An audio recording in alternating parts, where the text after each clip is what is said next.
सूत महर्षि ने नारद मुनि की कहानी सुनाना प्रारंभ किया। पिछले जन्म में नारद ने एक दासी पुत्र के रूप में जन्म लिया था।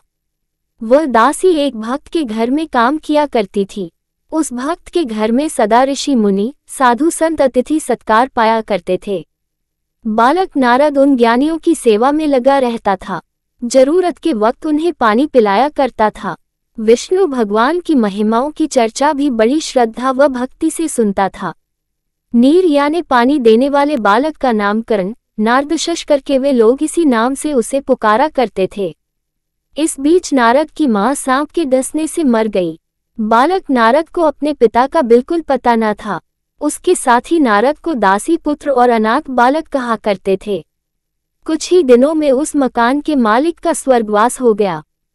नारद को कहीं आश्रय नहीं मिला। वह इधर उधर भटकता था। भूख लगने पर यदि वह किसी मकान के सामने जाकर खड़ा हो जाता तो लोग उसे भगा देते थे और गालियां देते थे कि यह बालक ऐसा पापी है जिसे अपने पिता का भी पता नहीं है। नारद साधु स्वभाव का था, इसलिए नटखट बच्चे उस पर पत्थर फेंकते और उसे सताकर आनंद का अनुभव करते थे। गांव के लोगों से तंग आकर नारद सोचने लगा, इन मनुष्यों के बीच मेरा जन्म क्यों हुआ है? मैंने कौन सा अपराध किया है? ये लोग मेरे प्रति ऐसे अत्याचार क्यों करते हैं? आखिर कीड़े मकोड़े, जंगल के जानवर भी मजे से जी रहे हैं। शश सोचते हुए नारद जंगल की ओर चल पड़ा। उसे ऋषि मुनियों की बातें याद हो आईं। मुझे भी तपस्या करके देवताओं के बीच जन्म लेना है। शश निश्चय कर नारद ने तपस्या करना शुरू किया। अनाथों का जो रक्षक है, जो सारे जगत का पिता है, वही मेरे लिए भी पिता है। वह मुझे कुछ भी बनाए पसंद है। शश इस प्रकार सोचते नारद ने समय का ख्याल किए बिना भयंकर तपस्या शुरू कर दी। नारद की तपस्या पूर्ण हो गई। उसके भीतर एक तेज ने प्रवेश किया। एक ज्योति के रूप में प्रत्यक्ष होकर विष्णु भगवान ने कहा, वत्स नारद, तुम मेरे अंदर विलीन होने जा रहे हो। इसके बाद तुम ब्रह्मा के मानस पुत्र के रूप में जन्म धारण करोगे। तुम चिरंजीवी होकर तीनों लोकों का भ्रमण करते हुए सदा मेरी स्तुति किया करोगे। इसके बाद नारद ने विष्णु के अंश को लेकर ब्रह्मा के मानस पुत्र के रूप में जन्म लिया और देवमुनि के रूप में पूजा पाने लगे। विष्णु भगवान की लीलाओं के अवतारों में एक नारद का अवतार भी बताया गया है। ऐसे नारद मुनि से उपदेश पाकर ध्रुव तेज गति के साथ आगे बढ़े चले जा रहे थे। उस समय उत्तम कुमार रोते हुए आ पहुंचा और ध्रुव के सामने हाथ फैलाकर उनको रोकते हुए बोला, भैया, आप कृपया जंगल में मत जाइए। आप जंगल में चले जाएंगे तो मैं किसके साथ मिलकर हरि का भजन करूंगा? मेरी माताजी ने आपको डांटा, पर मैंने क्या किया है? मुझ पर आप क्यों नाराज होते हैं? आप रुक जाइए। शश कहते हुए उत्तम फूट फूट कर रोने लगा। ध्रुव ने उत्तम कुमार के गले लगकर समझाया, मेरे छोटे भैया, मेरी माताजी ने मुझे जन्म दिया। मुझे क्या ये साबित नहीं करना है कि मेरी माताजी भी महान है? इसीलिए मैं जा रहा हूँ। उत्तम बोला, तब तो मैं भी आपके साथ चलूंगा। आप तपस्या में लग जाइए। मैं आपके लिए कंद मूल फल लाया करूंगा। ऐसा करने पर तुम्हारी माँ रोएंगी। मेरे छोटे भाई, मैं तुम्हारा बड़ा भाई हूँ, इसलिए तुम्हें मेरी बात माननी ही पड़ेगी। जाओ। शश ध्रुव ने कहा। ध्रुव के मुंह से ये बातें सुनकर उत्तम कुमार वहीं पर लुढ़क पड़ा और रोने लगा। सुरुचि आकर उसे समझाने लगी। इस पर उत्तम गुस्से में आकर बोला, माँ, तुम मुझे छुओ मत। तुम्हारी वजह से ही बड़े भैया जंगल में जा रहे हैं। सुरुचि लज्जा के मारे सर झुकाकर अपने को कोसने लगी, मैं पापिन हूँ, मेरे ही कारण ये सब हुआ।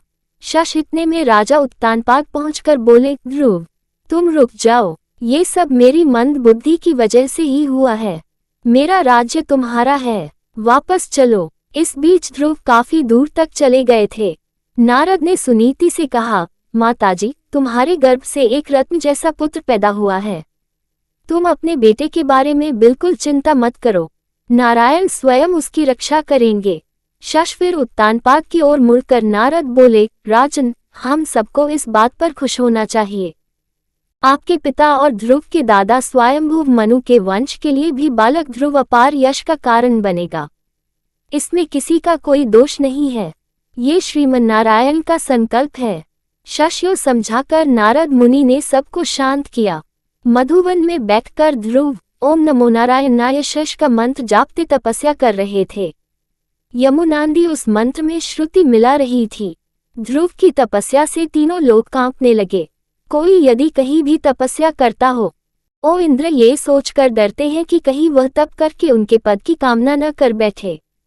इस डर से उनके तप में विघ्न डालने के लिए वे भयंकर इंद्रजाल रचा करते हैं। इसी प्रकार इंद्र ने अपने वज्रायुध को हिलाकर आंधी तूफान और बिजली गिराकर भयंकर उत्पात मचाए, पर ध्रुव थोड़ा भी विचलित न हुए। इस पर इंद्र ने पत्थरों की वर्षा शुरू की, मगर ध्रुव के सर पर घूमते हुए विष्णु चक्र ने उन पत्थरों को दूर फेंक दिया। उस समय नारद ने जाकर इंद्र को समझाया, आपने ध्रुव को साधारण बालक मात्र समझा है, आप उनका कुछ भी बिगाड़ नहीं सकते, आपको व्यर्थ में अपमानित होना पड़ेगा। इंद्रपद तो ध्रुव के लिए घास के तिनके के बराबर है। अंत में ध्रुव की तपस्या पर प्रसन्न हो विष्णु भगवान प्रत्यक्ष हुए।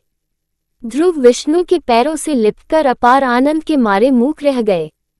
वे अपने मन में सोचने लगे, भगवान, मैं पूर्ण हृदय से आपकी स्तुति करना चाहता हूँ, लेकिन मैं एक छोटा बालक हूँ, आपकी स्तुति करने के लिए मेरे पास शब्द नहीं है। इस पर विष्णु ने अपने शंख को ध्रुव के गालों पर छुआ दिया। दूसरे ही क्षण वेदों के तत्वों से भरे स्तोत्र पाठ साम गान के रूप में ध्रुव के मुंह से निकलने लगे। विष्णु ने मंदहास करते हुए पूछा, ध्रुव, मांग लो, तुम क्या चाहते हो? ध्रुव भक्तिपूर्वक बोला, हे परम पुरुष, जैसे भौरा कमल से हमेशा लगा रहता है, वैसे ही सदा आपके मधुर मंदहास वाले मुख पद्म को देखते रहने की मेरी इच्छा है। इससे बढ़कर मैं कुछ नहीं चाहता। अच्छी बात है, लेकिन पहले तुम अपने राज्य में जाकर धर्म का पालन करते हुए शासन करो। इसके बाद तुम मेरे विश्वरूप का शिरोभाग बने ध्रुव पद पर पहुंच जाओगे। कल्पांतों के बाद भी तुम उस अचल पद को ग्रहण कर सदा प्रकाशमान रहोगे। शश यो समझाकर विष्णु भगवान अंतर्धान हो गए। इसीलिए ध्रुव को अनुग्रह प्रदान करने वाले विष्णु का अवतरण ध्रुव नारायणावतारश कहा गया है। इसके बाद ध्रुव अपनी महिष्मतिपुरी में आ गए। उत्तानपाद ध्रुव को अपना राज्य सौंपकर तपस्या करने चले गए। उत्तम कुमार का अभी तक विवाह नहीं हुआ था। राजधर्म के अनुसार जंगली जानवरों से जनता की रक्षा करने के लिए वह शिकार खेलने गया। हिमालय के पहाड़ी जंगलों में दुष्ट यक्षों ने उस पर हमला करके उसको मार डाला। अपने पुत्र की मृत्यु पर सुरुचि दुखी हो वहां पर पहुंची और जंगल के दावानल में फंसकर भस्म हो गई। ध्रुव ने यक्षों का नाश करने के लिए यक्षग अलकापुरी को घेर लिया। मायावी यक्षों ने अपनी क्षुद्र मायाओं का उन पर प्रयोग किया। ध्रुव ने नारायण अस्त्र के द्वारा मायाओं को विफल बनाकर उनको हरा दिया। यक्ष राज कुबेर ध्रुव की शरण में आए, उनसे मैत्री करके उनको संपत्ति देकर वापस भेज दिया। ध्रुव के कई पुत्र हुए। उन्होंने अनेक वर्षों तक आदर्श शासन द्वारा स्वयंभू मनुवंश को यश प्रदान किया। अनेक वर्षों तक शासन करने के बाद ध्रुव ने अपने ज्येष्ठ पुत्र का राज्याभिषेक किया और वे बदरिकाश्रम में चले गए। वहां पर भगवान विष्णु का ध्यान करते हुए स्वर्ण शरीर को प्राप्त किया। भगवान विष्णु के आदेश पर उनके सेवक एक विमान ले आए। वे लोग भी देखने में विष्णु के समान थे और उनके भी 4-4 हाथ थे। ध्रुव उन दूतों से बोले, मेरी माताजी के लिए जो पद प्राप्त नहीं है, उसकी मुझे भी जरूरत नहीं। शश इस पर विष्णु के दूतों ने उनके आगे एक दिव्य विमान में जाने वाली सुनीति को दिखाया। इसे देख ध्रुव प्रसन्न हो उठे। वे विमान पर सवार हो ग्रह मंडल, नक्षत्र मंडल तथा सप्तर्षि मंडल को पाकर ध्रुव पद पर पहुंचे। ध्रुव मंडल को विष्णु पद भी कहते हैं। विष्णु का निवास वैकुंठ भी वहीं पर है। ध्रुव देती में गोलोक भी होता है। गोलोक में विष्णु प्रकृति स्वरूपिणी राधा देवी के साथ वेणुगान करते हुए आनंद भोगते हैं। गोलोक के ऊपर गहरा अंधकार छाया रहता है। उस अंधकार के पार विष्णु वैकुंठवासी बने प्रकाशमान होते हैं। ध्रुव सदा विष्णु को देखते उज्ज्वल कांति से द्युतिमान हो उठे। खूंटे से बंधी गाय की भांति सप्तर्षि मंडल उनकी प्रदक्षिणा किया करता है। समस्त ग्रह गणों से पूर्ण शिशुमार चक्र उनके नीचे परिभ्रमण करता रहता है। गोलोक के नीचे ब्रह्मा का निवास सत्यलोक, तपलोक, जनलोक, महलोक, स्वलोक, भुवलोक, भूलोक नामक 7 ऊर्ध्वलोक तथा भूलोक के नीचे अधोलोक कहलाने वाले अतल, वितल, सुतल, रसातल, तलातल, महातल और पाताल के 7 मिलाकर 14 लोकों के ऊपर विश्व के शिवराग्र पर ध्रुव समस्त दिशाओं के लिए दिशासूचक बनकर अचल पद नक्षत्र के रूप में प्रकाशमान रहते हैं। लगन हो तो छोटे बड़े सभी कार्य साधे जा सकते हैं। इसका प्रमाण 5 साल की उम्र में ही तप करने जाने वाला ध्रुव है। शशियो ध्रुव की कहानी समाप्त कर सूत महर्षि फिर सुनाने गए। अगर मत्स्य केवल जलचर है तो कच्छप यानी कछुआ जल और भूमि पर भी चलता है। जल में से प्राणी भूमि पर आ गया यानी जलचर की दशा से भूच तक का विकास हुआ। इसीलिए कछुए के रूप में विष्णु अवतरित हुए जो दशावतारों में दूसरा अवतार है। इन शब्दों के साथ सूत मुनि ने कूर्मावतार की कहानी शुरू की। देवता व राक्षस क्षीर सागर का मंथन करके अमृत पाने के लिए तैयार हो गए। बाहुबल और संख्या की दृष्टि से भी शक्तिशाली बने राक्षसों ने सोचा कि अगर अमृत प्राप्त होगा तो सारा अमृत उन्हीं लोगों का हो जाएगा।